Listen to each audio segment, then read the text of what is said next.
जिन्ने तुसी बैठे जे साढ़े मुंडियां दे ते बाजू जनाबे वाला ब्लेटां नाल भरे ने ना।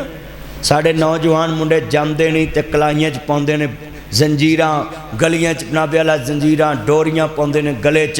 ते तुसी देख लवो इन्हां दे हालात। आज तुसी कितने मुसलमान हो जेड़ी गल च कोई वजन भी नहीं हुंदा ये तमाशा शुरू कर देंदे। जिन्ने तुसी नौजवान बच्चे बैठे ने मेरे दोस्तों, मेरे बुजुर्गों, अगर तुम टिकटॉक पे भी कोई बात डालते हो तो उसमें कोई मकसद हो, कोई पैगाम जाए किसी को। मैंने देखा 5-6 दिन होने कुड़ियाँ मुंडे एंकर इक्को काम लगे ने दवाना हथ फड़ के जी लाल है लाल है।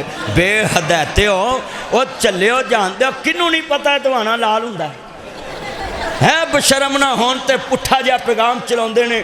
चलियो टिकटॉक ते अगर पैगाम चलाना है तो मुहम्मद मुस्तफा दा चलाओ, जिथों तक हदीस जाएगी इंशाअल्लाह तेनू अल्लाह जानदा लायक भी मिलणगे, तेनू सवाब भी मिलेगा, नेकियां अनगिनत मिलणगियां।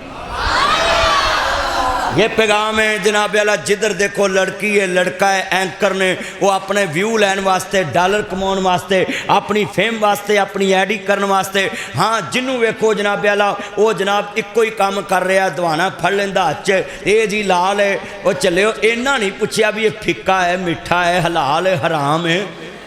पैसे भी लाल वेखे जे वो दवाना लैन लगे पुछते जे लाल है, कभी भी पूछया ही तेरी कमाई भी हलाल है। गोश्त हलाल लैन लगे पुछते ने तकबीर होया है, कभी ये भी पूछिया ही कि जेड़े पैसे नाल गोश्त लै रहे हैं तेरा पैसा भी हलाल है। बस हर जगह ये लाल लाल का जिक्र है, कभी हलाल का भी जिक्र सुन ले। जिस चीज़ से तुमने ये खरीदा है मैनू दस ना, इन्हें बैठे जे ये बच्चे कारी साहब जिधर चलते हैं बस फिर लैंड में चलते हैं, कोई उसका ना सार ना मुंह। बस जिन्हों वेखो जनाब वो यो गल सियाफी चंगे भले पढ़े लिखे तो वो इस काम मगर लगे। और ये जितने बच्चे बैठे हैं मैं सवाल करना चाहता हूँ, इन सब से पूछना चाहता हूँ मेरे बच्चों, ये क़यामत को तुम्हें पूछ होगी कि जिस प्लेटफार्म पे शैतान की बात होती थी वहाँ रहमान की बात क्यों नहीं की तुमने। आज मैं कर दी है ना, मैंने आपको समझाया है कि ये तुम जब दवाना पकड़ा करो तो साथ ये भी पूछ लिया करो लाल लाल करने वाले लाल लाल खान वाले हलाल पैसे ना खरीदे या हराम दिया ना खरीदे या कमाई तेरी किस तरह की।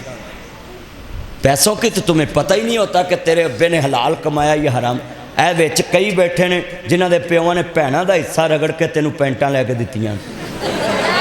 सही गल है, कई प्यो विच बैठे ने जिन्होंने भरावां का हिस्सा रगड़ के अपने मुंडियां नूं ऐशा कराइयां।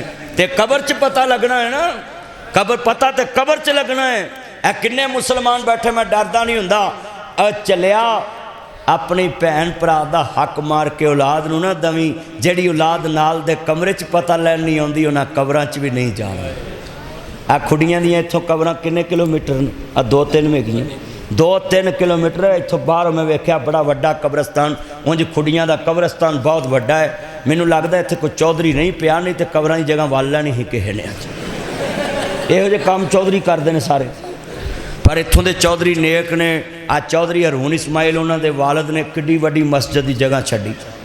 आ किन्नी 2.5 कनाल च जगह, 5 मौलवी उन्होंने भरदी नहीं।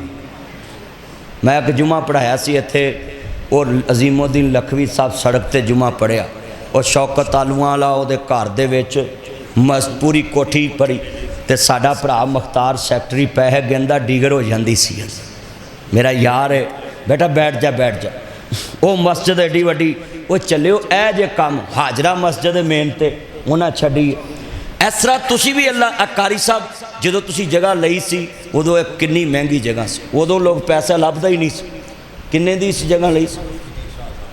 शाह साहब हाँ उन्होंने की नाम सी? नमान शाह साहब। अल्लाह जिन्ने अजीज़ दुनिया तो चले गए उन्होंने आगा का भला करे। देखो ना ए टाउन विकी मस्जिद में जगह मिली, कारी साहब आबाद करके टैलां लाइया, फनूस लाया, एडी खूबसूरत मस्जिद बनाई।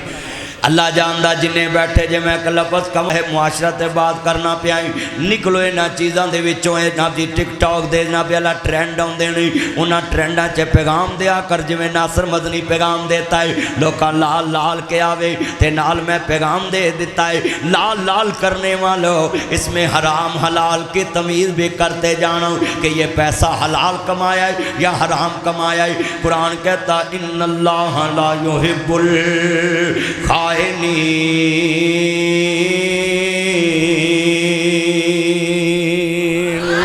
अल्लाह कहता मैं खाइन ना प्यार नहीं करता मैं बेईमान ना प्यार नहीं करता। सैयदा उम्मे हबीबा कहदियां नहीं बाबा मैं तेनू छड़ सकदी है पर